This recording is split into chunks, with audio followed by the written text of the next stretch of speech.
வணக்கம் ஃப்ரெண்ட்ஸ். பாண்டியன் ஸ்டோரில் என்ன எபிசோடில் என்ன நடக்குதுன்னு ஒரு நட பார்த்துட்டு வரலாம் வாங்க. கோமதி வீட்டுக்குள்ளார உட்காந்து பிளவுஸோட மிச்ச மீதி எல்லாம் தச்சிட்டு இருக்காங்க. சரவணன் கிட்ட பல்பு வாங்கின மீனா வீட்டுக்குள்ள வர்றாங்க. அத்தை அப்படின்னு கூப்பிட்டுக்கிட்டே வர வாடிங்கிறாங்க கோமதி. மீனா உட்கார, இப்பதான் உன்னை பத்தி யோசிச்சுட்டு இருந்தேன், உனக்கு 100 ஆயுசுங்கிறாங்க கோமதி. என்ன பத்தியா?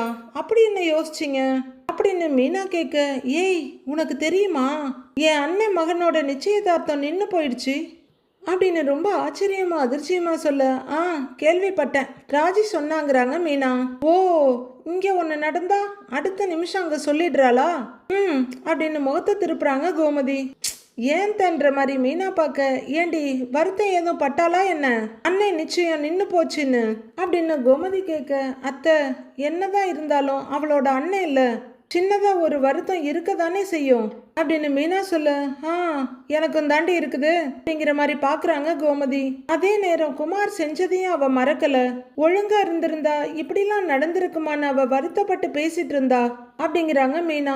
அவனுக்கு திமிரடி அகங்காரம், அதுதான் கடவுள் கொடுக்க வேண்டிய கூலிய கொடுத்துட்டான். அதெல்லாம் கடவுள் கண்டிப்பா தண்டனையை கொடுத்துருவான், குறைச்சல் வைக்க மாட்டான் அப்படின்னு கோமதி சொல்லிட்டு இருக்க. சரி விடுங்க தன்னிட்டு இருக்காங்க மீனா. அப்போ பாண்டியன் ரூம்ல இருந்து பேக் எடுத்துட்டு வர்றாரு. பாக்குற மீனா, மாமா அப்படின்னு எழுந்து நிக்க, வாப்பா மீனா, எப்ப வந்தங்கிறார் அவரு. இப்பதான் மாமான்னு மீனா சொல்ல, ஏன்பா இன்னைக்கு என்ன வேலை இல்லையா, லீவான்னு கேக்குறாரு அவரு. போகணும் மாமா, போகணும்ன்றாங்க மீனா. அப்படியா அப்படிங்கிற பாண்டியன் கோமதியை பார்க்க, அவங்க இப்படி திருப்பிக்கிட்டு அப்படி திருப்பிக்கிட்டு, என் கண்ணுக்கு எதுவுமே தெரியல, ஒன்லி கையில இருக்க ஊசியும் ஜாக்கெட்டும் தான் தெரியுதுன்ற மாதிரி ரொம்ப பண்ணிட்டு இருக்காங்க. மீனாவும் கோமதியை பார்க்க, பாண்டியன் கோமதியவே பார்த்துட்டு, சரிப்பா நான் வர்றேன், கடையில் கொஞ்சம் அப்படின்னு அவர் சொல்லிட்டு இருக்க. சரிங்க மாமா அப்படின்னு மீனா வேகமா தலையாட்டினாலும் பாண்டியன் கோமதியவே பார்த்துட்டு இருக்காரு. கோமதி திரும்பவும் இல்லை நிமிரவும் இல்லை. ஓகே, நம்ம சொல்லி கொடுத்தத அத்தை செம்ம சூப்பரா ஃபாலோ பண்றாங்கன்னு மீனா திருப்தியா பார்த்துட்டு இருக்க. ஒரு மனுஷன் எவ்வளோ நேரமா நின்றுட்டு இருக்கேன், திரும்ப கூட மாட்டாளா இவ அப்படின்ற மாதிரி பார்க்குற பாண்டியன், வரேன்ப்பா அப்படின்னு சொல்லிட்டு மனசே இல்லாம அங்கிருந்து போறாரு. அவர் அங்கிருந்து போனதும் மீனா உட்கார, கோமதி அப்படியே நைசா தலையை தூக்கி பாண்டியனை பாக்குறாங்க. பாண்டியன் நாளேட்டு போனவரு திரும்பி கோமதியை பார்க்க, கோமதி படக்குன்னு முகத்தை திருப்பிக்கிறாங்க. என்னதான் நினைச்சிட்டு இருக்கிறவ, ஒரு மாதிரி தினுசாவே அலையறாளே அப்படின்னு பாண்டியன் மறுபடியும் ஒரு பார்வையா கோமதியை பார்த்துட்டு நிக்க, மீனா 2 பேரையும் மாறி மாறி பாக்குறாங்க. கொஞ்ச நேரம் நின்று பாக்குறவரு, ரொம்ப பண்றா, திரும்ப கூட மாட்டேங்கிறா அப்படின்னு நடக்க ஆரம்பிக்க, போங்க போங்க எவ்வளவு தூரம் போயிருவீங்கன்னு நானும் தான் பாக்குறேன்ற மாதிரி கோமதி பாக்குறாங்க. மீனா 2 பேரையும் மாறி மாறி பார்த்துட்டு திருப்தியா கையை தட்டிட்டு, அத்தை பின்றீங்கன்றாங்க. எப்படின்னு மீனா கேட்க, நீ சொல்லி சொல்லி தான் நான் அவரை கண்டுக்காம இருக்கிறேன். ஆரம்பத்துல மனசே கேட்கல, ஆனா இப்ப யோசிச்சு பார்த்தா இவரை இப்படி செய்யறதுதான் சரின்னு தோணுது மனசுக்குன்றாங்க கோமதி. கரெக்டாத்த, நம்மள மதிக்காதவங்கள நாமளும் மதிக்க கூடாது அப்படின்னு மீனா சொல்ல, இல்ல அப்படி சொல்லக்கூடாது, மதிப்பு மரியாதையெல்லாம் எக்கச்சக்கமா இருக்கதான் செய்யுது, ஆனா காட்டிக்கிறது இல்ல, அவ்வளவுதான் அப்படின்னு கோமதி நீட்டி முழக்க. ஆனாலும் போயிட்டு வரேன்னு சொல்லும் போது மாமா முகத்துல ஒரு ஏக்கம், ஒரு பரிதாபம், ஒரு டென்ஷன் எல்லாமே கலந்து இருந்துச்சு அத்தை அப்படின்னு மீனா சொல்ல, அப்படியாடி நிஜமாவா, நீ பாத்தியான்ற மாதிரி பாக்குறாங்க கோமதி. நீங்க வேணும்னா பாருங்க, இன்னும் ஒரே வாரம் தான் அவரே உங்ககிட்ட கோமதின்னு ஓடி வந்துருவாரு அப்படின்னு மீனா சொல்ல, அப்படின்னு பெருமூச்சு விடுற கோமதி, எனக்கும் கொஞ்சம் கொஞ்சமா அந்த நம்பிக்கை வந்துருச்சு, ஆனா ஒரே ஒரு வருத்தம் தான் அப்படின்னு கோமதி சொல்ல, என்னன்னு கேக்குறாங்க மீனா. நான் பரிமாறாம அவரு சரியாவே சாப்பிட மாட்டேங்கிறாரு அப்படின்னு கோமதி ரொம்பவே வருத்தமா சொல்ல, இங்க பாருங்க, இதெல்லாம் யோசிச்சுட்டு அவர்கிட்ட பேசுனீங்கன்னு வச்சுக்கோங்க, மறுபடியும் அவர் நம்ம தலைக்கு மேல ஏறி உட்கார்ந்துக்குவாரு அப்படின்னு மீனா சொல்ல, அது மட்டும் நடக்கவே கூடாது அப்படின்னு கோமதி அவசரமா தலையாட்ட, அப்ப இப்ப என்ன பண்றீங்களோ அதையே கண்டினியூ பண்ணுங்க, மாமா தானா வழிக்கு வந்துருவாங்க, அப்புறம் என்ன ஒரே ரொமான்ஸு தான், டூயட்டு தான், லவ்ஸு தான் அப்படின்னு கிண்டல் பண்ணி சிரிக்கிறாங்க மீனா. ஏய் வாயை மூடிக்கிட்டுடி, அம்மா ஏதாவது சொல்லாத அப்படின்னு செல்லம்மா கோச்சிட்டாலும் கோமதி ஏகத்துக்கு ரசிச்சு வைக்கப்படுறாங்க. அடுத்ததா மயிலு மீனா சரவணன் அஞ்சலியோட மீட்டிங் ஸ்பாட்டை காமிக்க, அதாங்க கோவில காமிக்க ஐயோன்னு இருக்கு நமக்கு, ஆனா நல்ல வேலையா அவங்க இல்ல, சக்திவேலும் பொண்ணோட அப்பாவும் தான் நிக்கிறாங்க. அதான் நாங்க கல்யாணத்துக்கு வழி இல்லைன்னு அப்பவே சொல்லிட்டோமே, எதுக்கு என்ன பார்க்க வர சொன்னீங்கன்னு கேக்குறாரு பொண்ணோட அப்பா. என்ன நடந்தது ஏது நடந்ததுன்னு தெரியாம எடுத்த எடுத்தோம் கவுத்தோன்னு நிச்சயதார்த்தத்தை நிறுத்தி கல்யாணத்தை நிறுத்திட்டீங்கன்னா அது எப்படிங்கன்னு கேக்குறாரு சக்திவேல். எங்க பொண்ணு வாழ்க்கையை யோசிச்சுதான் நாங்க முடிவு பண்ணோம் அப்படின்னு அவரு சொல்ல, ஐயோ நாம கேட்கறது என்ன இவரு சொல்றது என்ன அப்படிங்கிற மாதிரி சக்திவேல் டென்ஷனையும் கோவத்தையும் கண்ட்ரோல் பண்ணிட்டு மெதுவா பேசுறாரு. அப்போ நடந்தது உண்மையான கல்யாணமே இல்ல, அந்த பொண்ணு ஒரு அறப்பைத்தியம். அதுவா கழுத்துல தாலியை கட்டிக்கிட்டு வந்து கல்யாணம் ஆயிடுச்சுன்னு வந்து சொல்லிக்கிட்டு இருந்தது. உண்மை தெரிஞ்சதும் அவங்க வீட்டுக்கு அனுப்பி விட்டுட்டோம். இது எப்படிங்க கல்யாணம் ஆகுன்றாரு சக்திவேல். உங்க பையன்தான் கல்யாணத்துக்கு முந்தின நாள் அந்த பொண்ணை கூட்டிக்கிட்டு போயிட்டானாமே, நாங்க கேள்விப்பட்டது உண்மையா இல்லையா அப்படின்னு பொண்ணு வீட்டுக்காரரு கேட்க, சக்திவேல் கொஞ்ச நேரம் அமைதியா இருக்கிறவரு, அது ஒரு சின்ன ஃபேமிலி பிரச்சனை, அது நடந்தது என்னமோ உண்மைதான், ஆனா அதுக்கும் கல்யாணத்துக்கும் சம்பந்தமே இல்ல அப்படின்றாரு சக்திவேல். அப்புறம் நீங்களே சொல்றீங்களே அப்படின்னு பொண்ணோட அப்பா சொல்ல, உங்களுக்கு எப்படி சொல்லி என்ன சொல்லி புரிய வைக்கிறதுனே தெரியல. ஏங்க அந்த பொண்ணை பத்தின நினைப்பு குமாருக்கு கொஞ்சம் கூட இல்லைங்க அப்படின்றாரு சக்திவேல். நாங்க கேள்விப்பட்டது அப்படி இல்லையே அப்படிங்கிறாரு பொண்ணோட அப்பா. ஏங்க ஊரு 1000 பேசும், அதெல்லாம் போய் நீங்க நம்பிக்கிட்டு இருப்பீங்களா அப்படின்னு சக்திவேல் கேட்க, யாரோ என்னமோ சொல்லியிருந்தா நாங்க நம்பி இருக்க மாட்டோம், உங்களுக்கு நெருக்கமானவங்க பேசுனதுனாலதான் அதை நம்ப வேண்டியதா போச்சு அப்படின்னு பொண்ணோட அப்பா சொல்ல, என்ன சொன்னீங்க எங்களுக்கு நெருக்கமானவங்களா?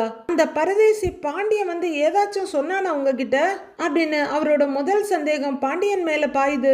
முடிஞ்சு போன விஷயத்த பத்தி எதுவும் பேச வேண்டாம், நீங்க என்னதான் முயற்சி பண்ணாலும் இந்த கல்யாணம் நடக்காது அப்படின்னு பொண்ணோட அப்பா திட்டவட்டமா சொல்ல ரொம்பவே அதிர்ச்சியோட பாக்குறாரு சக்திவேல். அவருக்கும் டென்ஷன் ஏறிடுது. ஏங்க கல்யாணம் ஒரு பக்கட்டும் இருக்கட்டும் விடுங்க, இப்ப எனக்கு தெரிய வேண்டியது எங்க குடும்பத்தை பத்தி தப்பா சொன்னது யாரு, அது யாருன்னு எனக்கு தெரிஞ்சு ஆகணும் அப்படின்னு சக்திவேல் சொல்ல, அதெல்லாம் இப்ப எதுக்குங்கிறாரு பொண்ணோட அப்பா. எனக்கு தெரிய வேண்டியது எனக்கு நெருக்கமானவங்க எங்க கூட இருக்கிறவங்க எங்களை பத்தி தப்பா சொல்லி இருக்காங்க, அது யாருன்னு எனக்கு தெரியணும், தெரியாம இந்த இடத்த விட்டு நான் போக மாட்டேன் அப்படின்னு சக்திவேல் கேட்க, விட்டுடுங்க அப்படிங்கிறாரு பொண்ணோட அப்பா. அப்படிலாம் சொல்லிட்டு நீங்க போக முடியாது, இப்படி சொன்னா எப்படி, நீங்க சொல்லிதான் ஆகணும் அப்படின்னு பிடிவாதமா நிக்கிறாரு சக்திவேல். தேவையில்லாம அடுத்தவங்க பிரச்சனையில எல்லாம் நாங்க தலையிட விரும்பல அப்படின்னு பொண்ணோட அப்பா சொல்ல, புரிஞ்சு போச்சு, ஏதோ ஒரு காரணத்தால உங்களால கல்யாணத்தை நடத்த முடியல, அதுக்கு தேவையில்லாம ஏன் பையன் மேல பழிய போட்டு நீங்க தப்பிச்சுக்க பாக்குறீங்க அப்படிதான் என்ன கேக்குறாரு சக்திவேல். கடுப்பாகிற பொண்ணோட அப்பாவும் அப்படிதான் இருந்துட்டு போகட்டுமே அப்படின்னு திரும்பி நடக்க ஒரு நிமிஷம்னு நிறுத்துறாரு சக்திவேல். அவரும் நிக்கிறாரு. உங்க பொண்ணு வேற யாரையாச்சும் காதலிச்சு அதனால கல்யாணத்தை நடத்த முடியாம என் பையன் மேல பழிய போடுறீங்களான்னு கேக்குறாரு சக்திவேல். பொண்ணோட அப்பாவுக்கு பயங்கர கோபம் வந்துருது. தேவையில்லாம என் பொண்ணை பத்தி தப்பா பேசாதீங்க அப்படின்னு அவரு சொல்ல, சக்திவேல் ஃபார்முக்கு வந்துடுறாரு. அதுதான் உண்மை, அதுக்காக தான் சம்பந்தமே இல்லாம உன் பொண்ணை காப்பாத்துறதுக்காக என் பையன் மேல பழிய தூக்கி போடுறேன்னு ஏக வசனத்துக்கு இறங்கிடுறாரு. போது நிறுத்தியா, இனி ஒரு வார்த்தை பேசுன அவ்வளவுதானே அவரும் இறங்கி அடிக்கிறாரு. உங்க பையன் மேல பழிய போட்டது நாங்க கிடையாது, உங்க அம்மா தான் அப்படின்னு அவரு பயங்கர கோவத்தோட சொல்ல, சக்திவேல் நம்ப முடியாத அதிர்ச்சியோட பாக்குறாரு. அவங்க தான் என்னையும் என் மச்சனனையும் கூப்பிட்டு பேசினாங்க அப்படின்னு பொண்ணோட அப்பா சொல்ல, அதிர்ச்சி மேல அதிர்ச்சியா இருக்கு. உங்க பையன் காதலிச்ச கதை, 2 குடும்பத்துக்கும் நடக்கிற சண்டை கதை எல்லாத்தையும் சொன்னாங்க எங்க கிட்ட அப்படின்னு பொண்ணோட அப்பா சொல்ல, சக்திவேல் ஒரு நிமிஷம் நம்ப முடியாம, என்ன புதுசா கதை சொல்றீங்களான்னு கேக்குறாரு. நான் ஒன்னும் கதை சொல்லலைங்க, உண்மையதான் சொல்றேன், உங்க அம்மா தான் இந்த கல்யாணம் நடக்க கூடாதுன்னு சொன்னாங்க அப்படின்னு பொண்ணோட அப்பா சொல்ல, பயங்கர அதிர்ச்சி சக்திவேலுக்கு. உங்க பொண்ணு வாழ்க்கை நல்லா இருக்கணும்னா இந்த கல்யாணத்தை நிறுத்துங்கன்னு சொன்னாங்க அப்படின்னு பொண்ணோட அப்பா சொல்ல, அப்படியே ஐயனார் மாதிரி உறுத்து பாக்குறாரு சக்திவேல்.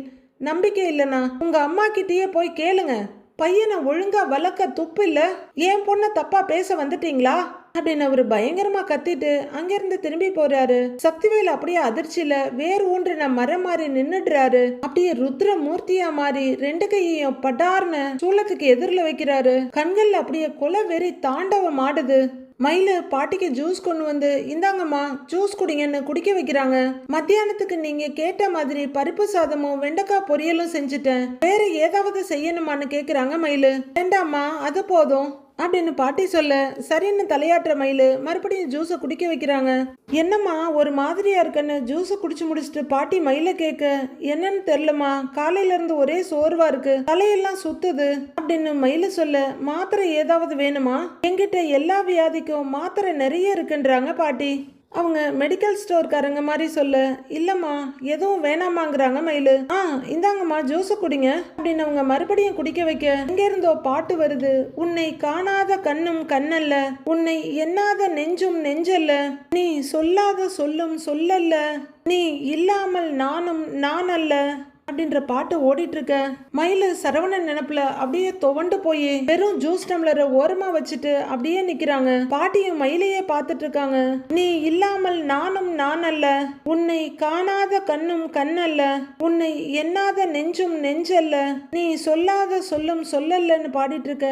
கையில மொபைல் எடுக்கிறாங்க மயிலு. மயிலு மொபைலையே ஏக்கமா பார்த்துட்டு இருக்க. பாட்டியும் மயிலையே பார்த்துட்டு இருக்காங்க. நான் கொஞ்ச நேரம் தூங்குறேன்றாங்க பாட்டி.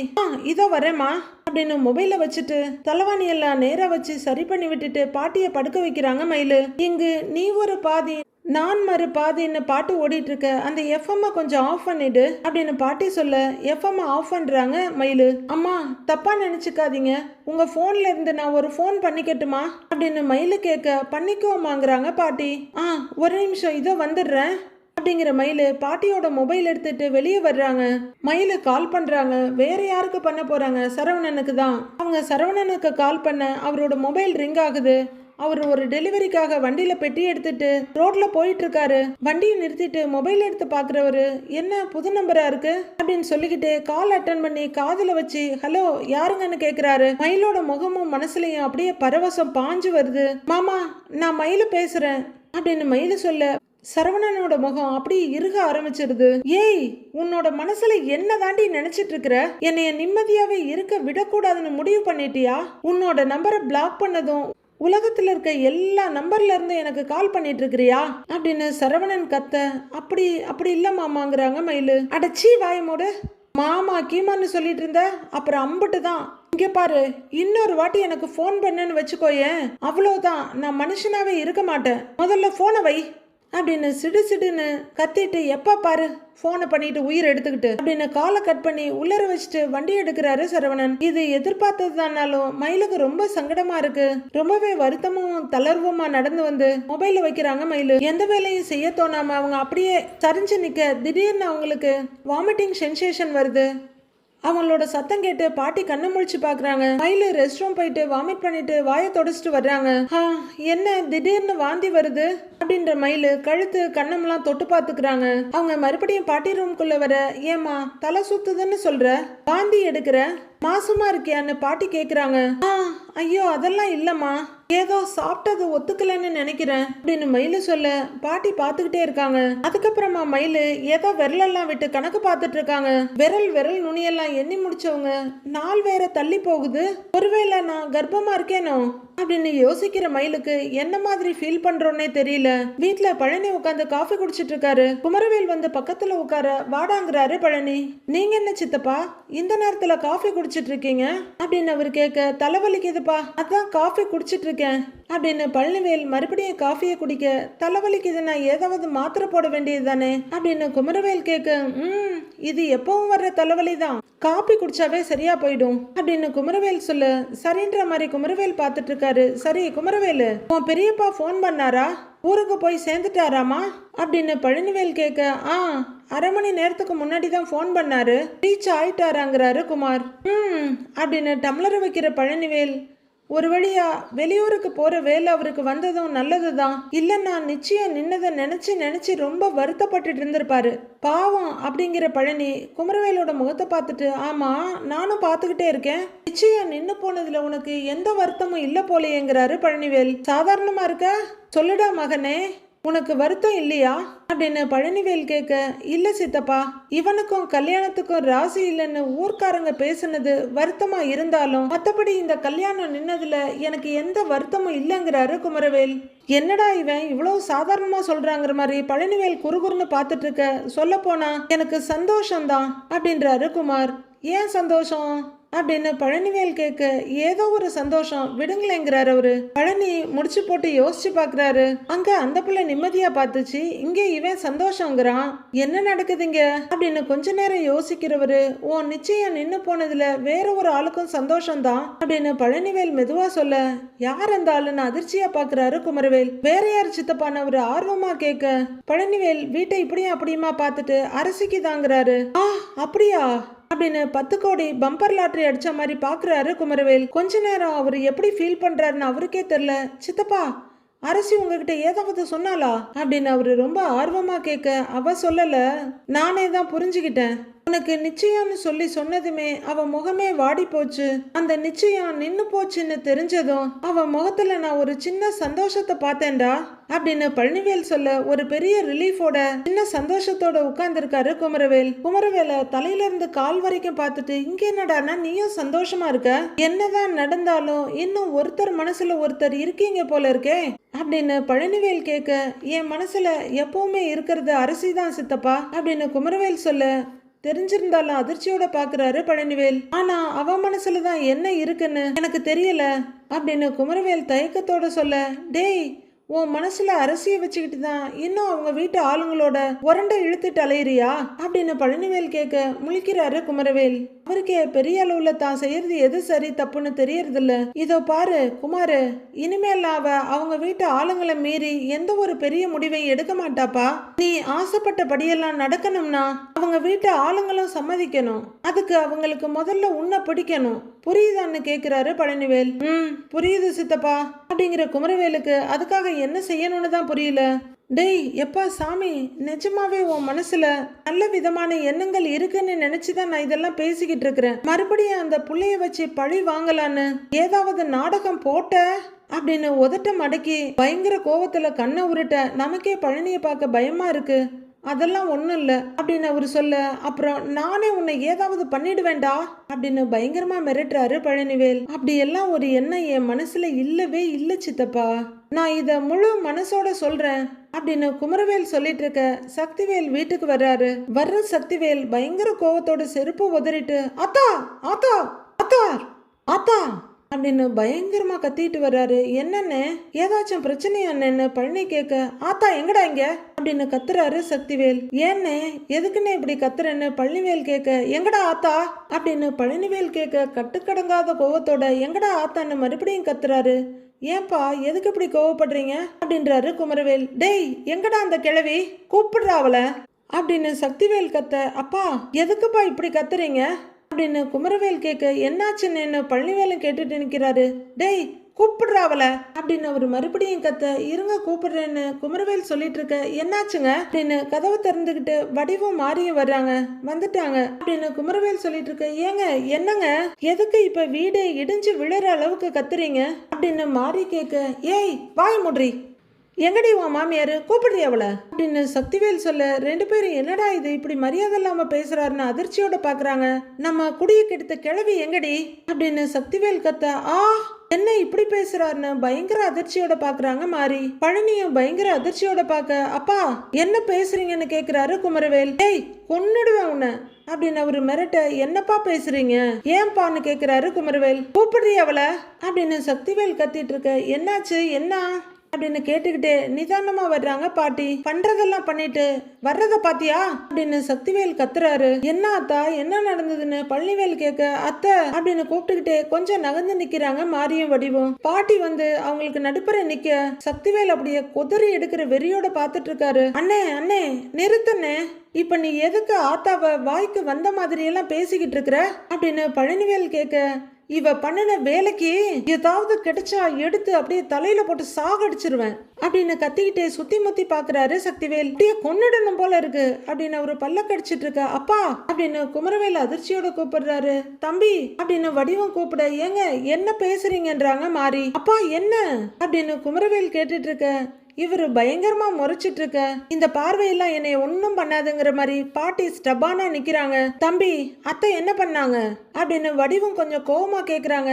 என்ன பண்ணினாங்களா அப்படின்னு முறைக்கிற சக்திவேல் எல்லாரையும் ஒரு பார்வை பார்த்துட்டு பையனை பாக்குறவரு, இதோ இங்க நிக்கிறானே என் பையன், அவன் வாழ்க்கையவே கெடுத்து குட்டி செவராக்கிட்டாங்க அப்படின்னு சக்திவேல் சொல்ல குழப்பமா பாக்குறாரு குமரவேல். ஓ, தெரிஞ்சிருச்சா, எல்லாம் தெரிஞ்சிருச்சா உனக்கு அப்படிங்கிற மாதிரி பார்த்துட்டு நிக்கிறாங்க பாட்டி. இன்னும் கொஞ்சம் பக்கமா வர்றவரு, ஏன் ஆத்தா, என் பையன் உனக்கு என்ன துரோகம் பண்ணா, ஏன் அவன் வாழ்க்கையில இருக்க சந்தோஷத்தை குட்டி செவராக்கிட்டு வந்து நிக்கிற அப்படின்னு சக்திவேல் கத்திட்டு இருக்க பாட்டி, கத்தி முடிடா, எதுவா இருந்தாலும் அதுக்கப்புறம் பேசிக்கிறேங்கிற மாதிரி பாக்குறாங்க.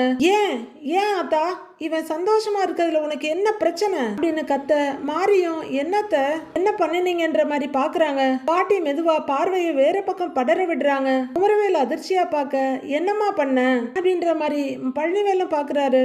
ஏன்பா, நானும் குமார் சந்தோஷமா இருக்கணும்னு தானேப்பா நினைக்கிறேன் அப்படின்னு பாட்டி சொல்ல, நல்லா நினைச்ச நீனு, அப்படி நினைக்கிறவளா இருந்தா எதுக்காக அவன் நிச்சயதார்த்தத்தை போய் நிறுத்தின அப்படின்னு சக்திவேல் கத்த எல்லாருமே அதிர்ச்சியோட பார்த்தாலும், ஓகே அப்ப எல்லாமே தெரிஞ்சிருச்சு போல இவனுக்கு அப்படின்னு பாட்டி நிதானமா பாக்குறாங்க. சொல்ல ஆத்தா, உன்னதான் கேட்டுட்டு இருக்கேன், எதுக்காக அவன் நிச்சயதார்த்தத்தை போய் நிறுத்தின அப்படின்னு சக்திவேல் கத்த. அண்ணே என்னன்னே நீ பாட்டுக்கு உளறிக்கிட்டே இருக்கங்கிறாரு பழனிவேல். ஏய், நான் உளர்றேனா? ஓய், நான் ஒன்றும் உளரல, எல்லாத்தையும் விசாரிச்சுட்டு தான் இப்ப இங்க வந்து பேசிக்கிட்டு இருக்கிறேன். உன் அருமை ஆத்தாதான் பொண்ணு வீட்டுக்காரங்க கிட்ட பேசி இந்த நிச்சயதார்த்தத்தை நிறுத்தி இருக்கு, கேளு அப்படின்னு சக்திவேல் கத்த பேசாம தலையை குனிச்சிட்டு நிக்கிறாங்க பாட்டி. வடிவும் மாரியும் பயங்கர குழப்பமா அதிர்ச்சியமா பாக்குறாங்க. அத்தை, இவர் சொல்றதெல்லாம் உண்மையா? நீங்க தான் குமாரோட நிச்சயத்தை நிறுத்துனீங்களா அப்படின்னு மாறி குரல் நடுங்க கேட்க, ஏண்டி நான் சொல்றதுல உனக்கு நம்பிக்கை இல்லையா? அத்தை, என்னாச்சு அத்தை, ஏன்னு கேட்டுட்டு இருக்கிற? ஏய் கேள்டி அப்படின்னு சக்திவேல் கத்த. நீங்க இருங்க அப்படிங்கிற மாதிரி கோவத்தை கண்ணுல தேக்கி, சொல்லுங்க அத்தை, நீங்க தான் நிறுத்தினீங்களா அப்படின்னு மாறி கேட்க பாட்டி லைட்டா ஒரு பார்வை பார்த்துட்டு திரும்பிக்கிறாங்க. உங்களை தான் கேட்குறேன், சொல்லுங்க அத்தை அப்படின்னு சத்தமா கேட்க, ஆமான்னு தலையை ஆட்டி வைக்கிறாங்க பாட்டி. அதுவரையிலும் மத்தவங்க சொல்லி கூட நம்பாம இருந்த சக்திவேல் அவங்க அம்மாவே ஆமான்னு சொல்லி தலையாட்டிட பட்டு பயங்கரமான அதிர்ச்சிக்கு போறாரு.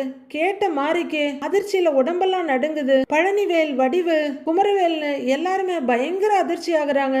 கோபமும் ஆதங்கமுமா, ஏன் அத்தை, ஏன் இப்படி பண்ணீங்க அப்படின்னு மாறி கையை நீட்டி கேட்டுட்டு இருக்க. ஏய், உனக்கு இன்னும் புரியலையா அப்படின்னு சக்திவேல் கத்த. மாறி மெதுவா அவரை பாக்குறாங்க. இருக்கிறது இங்க, சோறு திங்கிறது இங்க, ஆனா நன்றி விசுவாசம் எல்லாத்தையும் அங்க மகளுக்கும் மருமகனுக்கும் வச்சிருக்குது இந்த கிழவி அப்படின்னு சக்திவேல் கத்த. அடப்போடா, உனக்கு தெரிஞ்சதெல்லாம் அவ்வளவுதாங்கிற மாதிரி பாட்டி சலிப்பா முகத்தை திருப்பிக்கிறாங்க. சொல்லியிருப்பான், மருமவன் சொல்லியிருப்பான், எப்படியாவது இந்த நிச்சயதார்த்தத்தையும் கல்யாணத்தையும் நிறுத்துங்க, உங்க பசங்க 2 பேரையும் அவமானப்படுத்தி தெருவுல நிக்க வைங்கன்னு சொல்லியிருப்பான். அந்த பரதேசி பாண்டியன் சொல்றதை கேட்டுக்கிட்டு தான் இதுவும் ஆடிட்டு வந்திருக்கு. உன்னை எல்லாம் அம்மான்னு சொல்றதுக்கே அம்மான்னு சொல்றதுக்கே வெக்கமா இருக்கு அப்படின்னு சக்திவேல் கத்திட்டு இருக்க எல்லாருமே பயங்கர அதிர்ச்சியோட பாட்டியவே பார்த்துட்டு இருக்காங்க. சக்திவேல் வேற வீட்டுல இல்ல. அவர் வந்ததுக்கு அப்புறம் பாட்டிக்கு என்ன நடக்க போகுது? பாட்டி குமரவேல் நல்லதுக்காக தான் செஞ்சேன்னு சொன்னா இவங்க எல்லாம் ஏத்துக்குவாங்களா? அடுத்த பாட்டியோட நிலைமை என்னன்னு வர்ற எபிசோட்ல பார்க்கலாம் ஃப்ரெண்ட்ஸ்.